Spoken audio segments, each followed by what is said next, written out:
Hello friends, the school of સાયન્સના video લેક્ચર્સમાં આપ સર્વે મિત્રોનું હાર્દિક સ્વાગત છે. હું છું ગુંજન ચાપાણી અને મિત્રો આજે આપણે વાત કરીશું ધોરણ 12 વિષય જીવવિજ્ઞાન ચેપ્ટર નંબર 14 નિવસન તંત્ર. નિવસન તંત્રની અંદર મિત્રો આપણે વાત કરવી છે આજે ફોસ્ફરસ ચક્ર વિશે. ટૂંકમાં કહીએ તો અવસાદી ચક્ર વિશે આપણે વાત કરવી છે. કેવું ચક્ર? અવસાદી ચક્ર. અવસાદી ચક્ર પછી આપણે વિઘટનની વાત કરીશું. સૌપ્રથમ વાત કરીએ અવસાદી ચક્ર. અવસાદી ચક્રની અંદર આપણે વાત કરીશું ફોસ્ફરસ ચક્ર. કયું ચક્ર? ફોસ્ફરસ ચક્ર. સૌપ્રથમ મિત્રો ફોસ્ફરસ જે છે એ જૈવિક પટલો, ન્યુક્લિક એસિડ અને કોષીય ઉર્જા સ્થાનાંતરણ અને કોષની ઉર્જા સ્થાનાંતરણ તંત્ર જે છે નો મહત્વનો એકમ છે, નો મુખ્ય ઘટક છે. બરાબર. ફોસ્ફરસ સિવાય કોઈ જગ્યાએ ચાલે નહીં. જૈવિક પટલોની અંદર હોય એટલે બાયોલોજિકલ મેમ્બ્રેન્સની અંદર ન્યુક્લિક એસિડ અને કોષની ઉર્જાનું એક જગ્યાએથી બીજી જગ્યાએ લઈ જવા માટેનું અગત્યનું ઘટક છે. એ પ્રાણીઓના કવચ બનાવવામાં, પછી હાડકાની અંદર અને દાંત, આ બધી વસ્તુ બનાવવા માટે મોટી માત્રામાં આવશ્યક હોય છે. હવે મિત્રો આપણે દાંત શેના બનેલા છે? હાડકા શેના બનેલા છે? કેલ્શિયમ ફોસ્ફેટના. શેના બનેલા છે? કેલ્શિયમ ફોસ્ફેટના. કુદરતી રીતે ફોસ્ફેટ જે છે, કુદરતી રીતે એમનું સંચય સ્થાન પર્વત છે.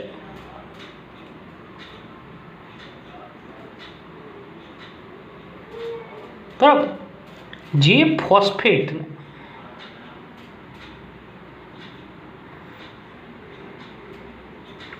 ફોસ્ફરસના સ્વરૂપમાં, કયા સ્વરૂપમાં? ફોસ્ફરસના સ્વરૂપમાં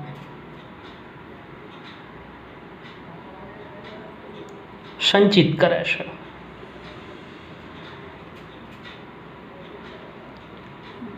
પર્વતની અંદર મિત્રો ક્ષય થાય એવી પરિસ્થિતિમાં એ ફોસ્ફેટ જે છે એ નહિવત માત્રામાં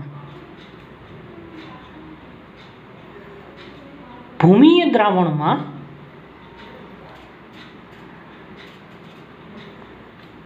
ફોસ્ફેટ ભળે, અથવા તો આપણે એવું કહી શકીએ કે દ્રાવ્ય થાય. હવે આ જે દ્રાવ્ય થયેલું, જમીનમાં જે દ્રાવ્ય થયેલું ફોસ્ફેટ છે એનો ઉપયોગ કોણ કરે? તો કે વનસ્પતિ કરે. વનસ્પતિ શું છે? પ્રોડ્યુસર છે, ઉત્પાદકો છે. ત્યાંથી ક્યાં જે ખોરાક તરીકે જાય? તો કે તૃણાહારી વનસ્પતિઓનો ખોરાક તરીકે ઉપયોગ કરે છે. તો આ તૃણાહારીઓના શરીરની અંદર જાય. ત્યાંથી જે છે એ બીજા પ્રાણીઓ તૃણાહારીને ખાતા હોય એવા બીજા પ્રાણીઓના શરીરની અંદર જાય. આ રીતે ફોસ્ફેટ જે છે એ વનસ્પતિમાંથી ક્યાં આવે? પ્રાણીઓની અંદર આવે છે. વનસ્પતિમાંથી ક્યાં આવે? પ્રાણીઓની અંદર. બરાબર. આગળ વાત કરીએ. જ્યારે નકામી ચીજ, બરાબર, અથવા તો નકામી નીપજો અને મૃત જીવો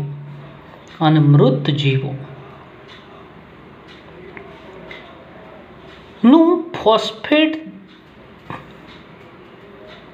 એની અંદર જે ફોસ્ફેટ હોય એનું દ્રાવ્યીકરણ, એટલે કે એમને જમીનની અંદર ભેળવવાની પ્રક્રિયા કોના દ્વારા થાય? બેક્ટેરિયા દ્વારા. બેક્ટેરિયા શું છે મિત્રો? વિઘટક છે. જ્યારે આ પ્રાણીઓનું મૃત્યુ થશે ત્યારે બેક્ટેરિયા શું કરશે? એમનું વિઘટન કરશે અને આ ફોસ્ફેટ જમીનની અંદર દ્રાવ્ય થશે. બરાબર, ઓકે. અને આ બેક્ટેરિયા એ ફોસ્ફેટને શું કરે છે? મુક્ત કરે છે. આગળ વાત કરીએ. કાર્બન ચક્રની જેમ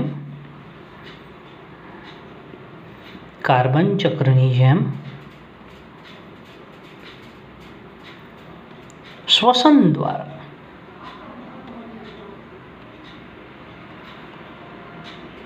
ફોસ્ફરસ વાતાવરણમાં મુક્ત નથી કરી શકાતું. ફોસ્ફરસ વાતાવરણમાં મુક્ત કરી શકાતો નથી.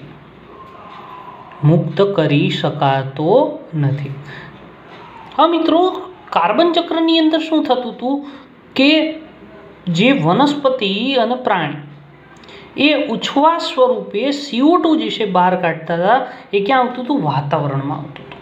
અહીંયા ફોસ્ફેટ એ સ્વરૂપે અહીંયા વાતાવરણમાં મુક્ત કરી શકાય નહીં.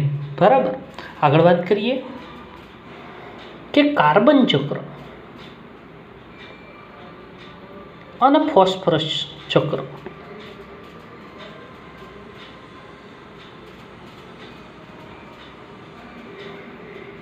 વચ્ચેના મુખ્ય મહત્વના બે તફાવત. એમનો તફાવત શું છે? તો કે પ્રથમ તફાવત એ છે બંને વચ્ચેનો, તો કે વરસાદ દ્વારા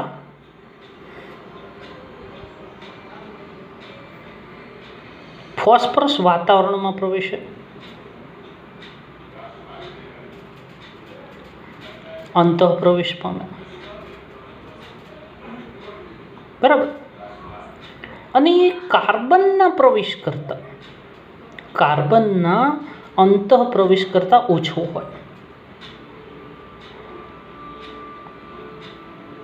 કેવું હોય? ઓછો હોય. હા મિત્રો સમજો કે દાખલા તરીકે વરસાદ પડે છે, આ ખડક છે, એનું ક્ષરણ થતાં એ ફોસ્ફેટ ક્યાં ભળે? પાણીમાં. પાણીમાંથી એ બીજી જગ્યાએ, પાણી જે જગ્યાએ જશે એ જગ્યાએ જશે. બરાબર. જ્યારે કાર્બનની અંદર શું છે કે કોઈ પણ જગ્યાએથી CO2 મુક્ત થાય, સીધો વાતાવરણમાં પ્રવેશ પામી જાય. એટલે કાર્બનનો જથ્થો વધુ છે, જ્યારે ફોસ્ફેટનો જથ્થો કેવો છે મિત્રો? ઓછો છે. બરાબર. બીજું, સજીવો જે છે અને પર્યાવરણ વચ્ચે ફોસ્ફરસનો વાયુ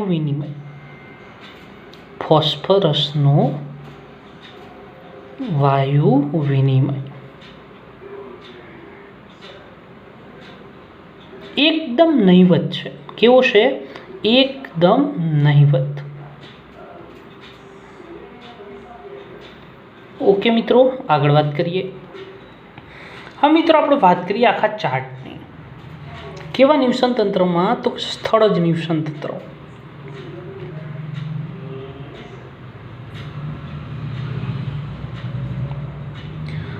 ફોસ્ફરસ ચક્રીયકરણ અથવા તો ફોસ્ફરસ ચક્ર. સૌ પ્રથમ શું થાય મિત્રો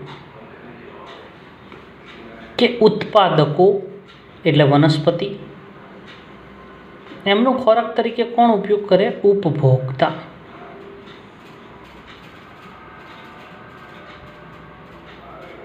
હવે શું થાય? આ બંનેનું મૃત્યુ થાય કે જેને આપણે કહીએ નિક્ષેપ અથવા તો અપરદ.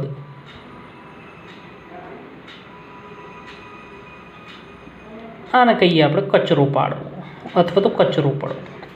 પણ અને જે પણ કંઈ વસ્તુ ખરી જાય એમનું શું થાય? નિક્ષેપ થાય. એમનું શું થાય? તો કે વિઘટન થાય. બેક્ટેરિયા અને ફૂગ દ્વારા આ પ્રકારનું વિઘટન કરવામાં આવે. એ ભળે ક્યાં? તો કે જમીનમાં, જેને આપણે કહીએ ભૂમિય દ્રાવણ. આ ભૂમિય દ્રાવણનો ઉપયોગ કોણ કરે? તો કે ઉત્પાદકો કરે છે. બરાબર. ભૂમિય દ્રાવણનો ઉપયોગ વનસ્પતિઓ જે છે એ કરે છે, ગ્રહણ કરે છે.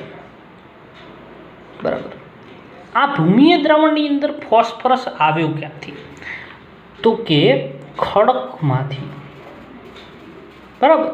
પર્વતોની અંદર જે ખનિજો છે વરસાદ પડવાને કારણે કોની અંદર ભળ્યા? ભૂમિય દ્રાવણમાં. ત્યાંથી આનો ઉપયોગ કોણે કર્યો? ઉત્પાદકોએ. ઉત્પાદકોનો ખોરાક તરીકે ઉપભોક્તાએ. જ્યારે બંનેનું મૃત્યુ થાય ત્યારે એમના મૃતદેહોનું વિઘટન થાય અને ભૂમિય દ્રાવણની અંદર ભળી જાય. આ રીતે જે છે એ નિરંતર પ્રવાહ જે છે એ ચાલે ત્યાં નિરંતર વહન જે છે અથવા તો નિરંતર પ્રવાહ જે છે એ ચાલ્યા કરે. ઓકે મિત્રો, તો આ વાત થઈ ફોસ્ફરસ ચક્ર. ત્યાર પછીનો જે પોઈન્ટ આપણે વાત કરશું મિત્રો, એ વાત કરશું વિઘટનની પ્રક્રિયા. કઈ વાત કરશું? વિઘટનની પ્રક્રિયા. આપણે નીટ ચલાવતા આ એક ટોપિક જે બુકની અંદર આપેલ છે એ આપણે લીધો નથી. હવે આપણે બુકનો ટોપિક જોઈએ. વિઘટનની પ્રક્રિયામાં સમાવિષ્ટ થતા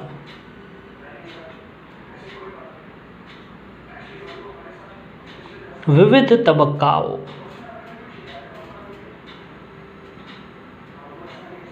એની અંદર શું થાય? પહેલા તો વિઘટનની અંદર અવખંડન થાય, બીજું ધોવાણ થાય, અપચયની પ્રક્રિયા થાય, સેન્દ્રિયકરણ એટલે કે ખાતર નિર્માણ થાય અને ત્યાર પછી ખનિજીકરણ. આ બધા જેને આપણે કહીએ વગેરે વિઘટનની પ્રક્રિયાના મહત્વપૂર્ણ ચરણો છે.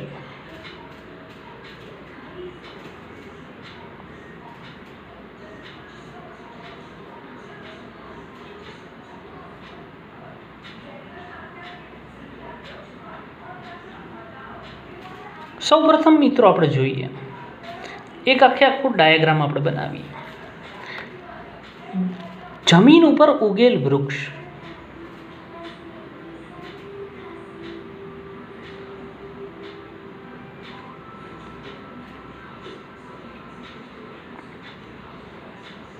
એ જમીન ઉપર ઉગેલ વૃક્ષ જે છે એનું એક લીલું પર્ણ જમીન પર પડે.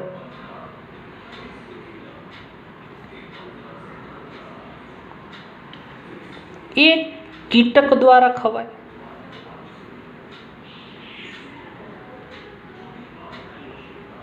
અથવા તો પ્રાણીઓ દ્વારા ખવાય.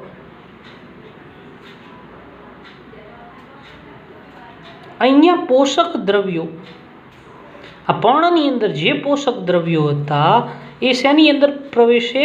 તો કે ઉર્જા તરીકે આહાર ઝાડની અંદર એમનો પ્રવેશ થાય.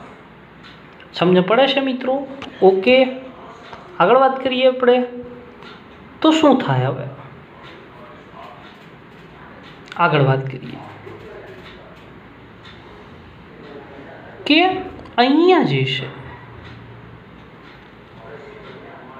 આ એક પર્ણ અને એક ઈયળ. આ ઈયળ બરાબર, આ દોરી આપણે એમાંથી શું થાય છે આગળ જોઈએ. એક અહીંયા આપણે મશરૂમ દોરીએ. આ મશરૂમ બરાબર કમ્પ્લીટ. હવે અહીંયા મૃતોપજીવી પોષણ પદ્ધતિની મદદથી મશરૂમ જે છે અહીંયા ઉગે છે. બીજું, અને કેટલાક તત્વો જે છે, કેટલાક તત્વો રાસાયણિક પ્રક્રિયા દ્વારા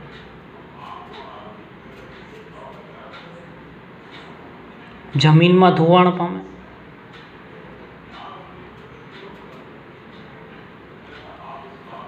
શું થાય? જમીનમાં ધોવાણ પામે. હવે જે જમીન બની એ મિત્રો કેવી બની? કાર્બનિક તત્વોથી સભર.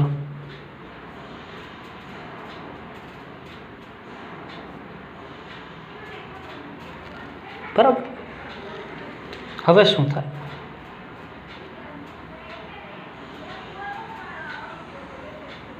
હવે અહીંયા જે છે જમીનની અંદર જે છે અળસિયા હોય, બેક્ટેરિયા હોય, માટી, ઈતળી,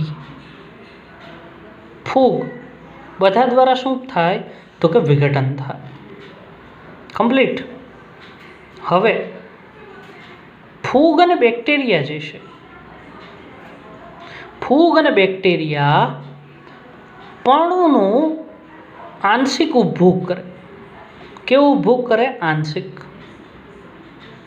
ઉપભોગ એટલે કે આંશિક ખાય છે, બરાબર. અને તેઓ પણ શું બને છે? તેઓ એમનું સ્વરૂપ ગુમાવીને કચરું બને છે, બરાબર. હવે આ જે છે એમનું મૃત્યુ થશે, એમનો ખોરાક તરીકે કોઈક બીજા ઉપયોગ કરશે, એમનું મૃત્યુ થશે, એટલે એ પણ અહીંયા ભળશે. હવે એ કાર્બનિક દ્રવ્યોનો કોણ ઉપયોગ કરશે? આ વનસ્પતિ ઉપયોગ કરશે. એ જ રીતે આ ચક્ર જે છે મિત્રો શું થશે તો કે ચાલ્યા કરશે. હવે આપણે એક એક વસ્તુ સમજીએ. પહેલું છે અવખંડન. શું છે? અવખંડન. અવખંડન શું કહેવાય તો કે મૃતભક્ષી. દાખલા તરીકે અળસિયા શું કરે કે મૃત પદાર્થોને નાના કણોમાં તોડે. એને આપણે શું કહીએ? અવખંડન. અવખંડન એટલે તોડવાની પ્રક્રિયા. કઈ પ્રક્રિયા? તોડવાની પ્રક્રિયાને આપણે કહીએ અવખંડન. બીજી પ્રક્રિયા ધોવાણ. કઈ પ્રક્રિયા? ધોવાણ. શું થાય કે ધોવાણની પ્રક્રિયા દ્વારા જલ દ્રાવ્ય, પાણીમાં દ્રાવ્ય હોય એવા અકાર્બનિક પોષકો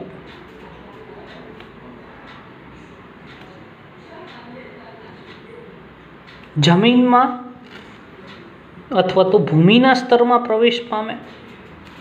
ભૂમિના સ્તરમાં શું થાય? એમનો પ્રવેશ પામે, બરાબર છે. અને ક્ષારો તરીકે અનુપલબ્ધ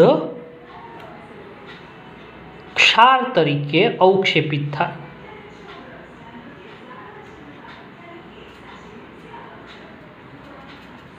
એ જમીનની અંદર ભેગા પડી જાય. ત્યાર પછીની પ્રક્રિયા છે ત્રીજી પ્રક્રિયા અપચય. કઈ પ્રક્રિયા? અપચય. ઓકે. અહીંયા શું થાય કે બેક્ટેરિયા અને ફૂગ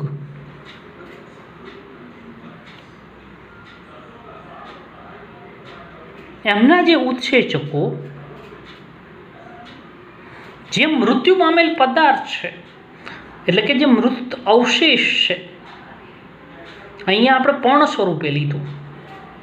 અવશેષિત ઘટકો જે છે એને સરળ ઘટકોમાં, સરળ પરંતુ કેવા તો કે અકાર્બનિક ઘટકોમાં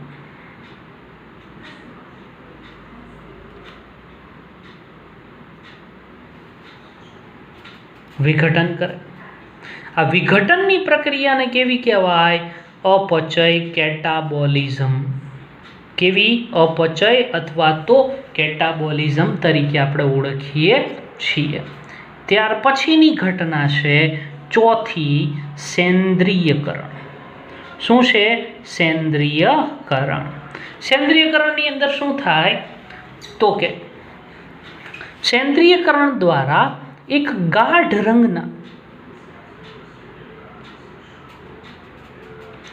અસ્ફટિકમય પદાર્થ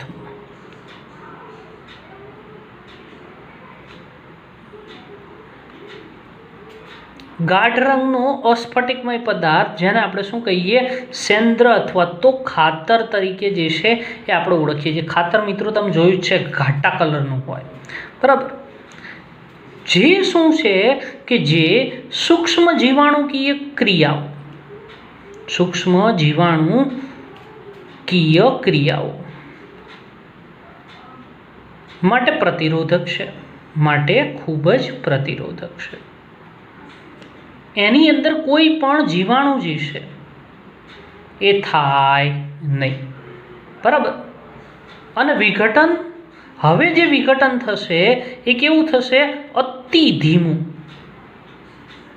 કારણ કે ખાતરની અંદર જીવાણુ પ્રતિરોધક પ્રક્રિયા થાય માટે ધીમું ચાલ્યા કરે, વિઘટન એકદમ ધીમું. એમની પ્રકૃતિ કેવી? તો કે કલીલ પ્રકૃતિ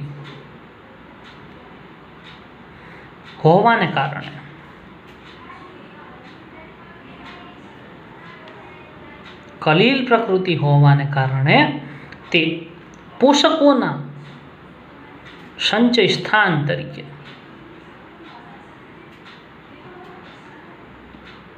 કોણ મિત્રો? ખાતર એ પોષકનું સંચય સ્થાન છે. ત્યાર પછીનો 5મો પોઈન્ટ, ખનિજીકરણ. કેવું કરણ? ખનિજીકરણ. ખનિજીકરણની અંદર શું થાય? તો કે સેન્દ્ર જે છે એટલે કે ખાતર જે છે એ ફરીથી સૂક્ષ્મ જીવો દ્વારા વિઘટન પામે.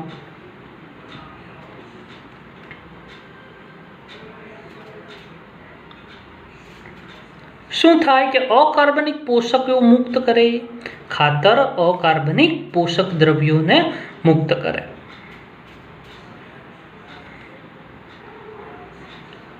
બરાબર. આ જે પ્રક્રિયા જે છે એ ખનિજીકરણ દ્વારા થાય. કેવી પ્રક્રિયા દ્વારા? ખનિજીકરણ દ્વારા આ પ્રક્રિયા થાય. અહીંયા જે વિઘટન જે છે ની અંદર ખૂબ જ ઓક્સિજનની આવશ્યકતા હોય, O2 ની આવશ્યકતા.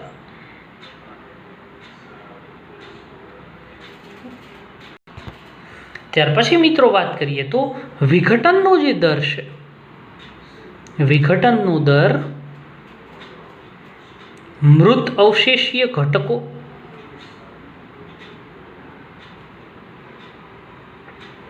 હવે પહેલી વસ્તુ મિત્રો, વિઘટન ઝડપી પણ હોઈ શકે, ધીમું પણ હોઈ શકે. એનો આધાર કોની ઉપર હોય? કે કેવા પ્રકારના મૃત પદાર્થોના અવશેષો છે એમની ઉપર છે.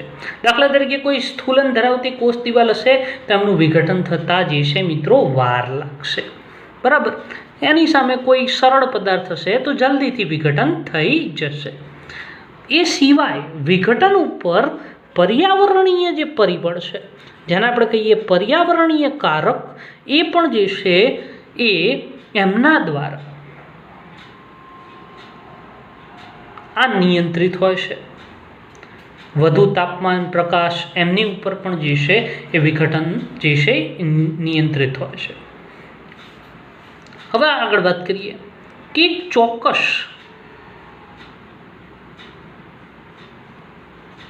એક ચોક્કસ પર્યાવરણીય પરિસ્થિતિમાં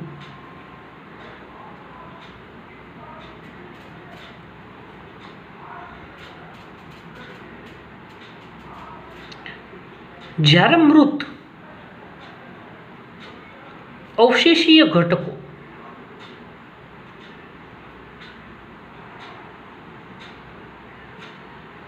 આગળ જે પ્રમાણે વાત કરી હતી એ પ્રમાણે કે સ્થૂલન હોય લિગ્નિનનું કે કાઇટિનનું, ત્યારે વિઘટન કેવું મિત્રો? ધીમું. બરાબર. હવે જો નાઇટ્રોજન હોય, શર્કરા હોય, મૃત કાર્બનિક પદાર્થની અંદર આ રીતનું હોય, નાઇટ્રોજન હોય, શર્કરા હોય, તો વિઘટન જે છે એ કેવું થાય મિત્રો? ઝડપી થાય. સ્થૂલનવાળા ભાગો જે છે એની અંદર ધીમું, બાકીના ભાગોની અંદર વિઘટન કેવું હોય? ઝડપી હોય. આગળ વાત કરીએ તાપમાન અને ભૂમિનો ભેજ.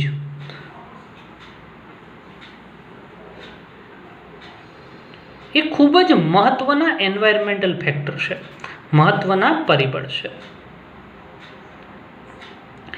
ભૂમિની અંદર સૂક્ષ્મ જીવોની પ્રક્રિયા જે છે ઉપર આ બંને જે છે કારકો એ ખૂબ જ અસર કરે છે. દાખલા તરીકે હૂંફાળું અને ભેજયુક્ત પર્યાવરણ હોય, હૂંફાળું અને ભેજયુક્ત પર્યાવરણ હોય, એ વિઘટન માટે ખૂબ જ અનુકૂળ, વિઘટન માટે અનુકૂળ. જ્યારે ઓછું તાપમાન હોય અને અજારક જીવન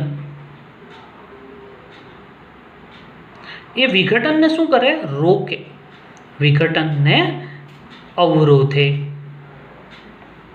હવે પહેલી વસ્તુ મિત્રો, વિઘટન ઓક્સિજનની હાજરીમાં વધુમાં વધુ થાય છે, બરાબર, અને આના પરિણામ સ્વરૂપે જે છે એ કાર્બનિક દ્રવ્યોના ભંડાર રચાય છે, બરાબર. પૃથ્વીના પોપડાનું જે ઉપરનું સૌથી પોષક તત્વયુક્ત આવરણ આ પ્રકારે સર્જાય છે.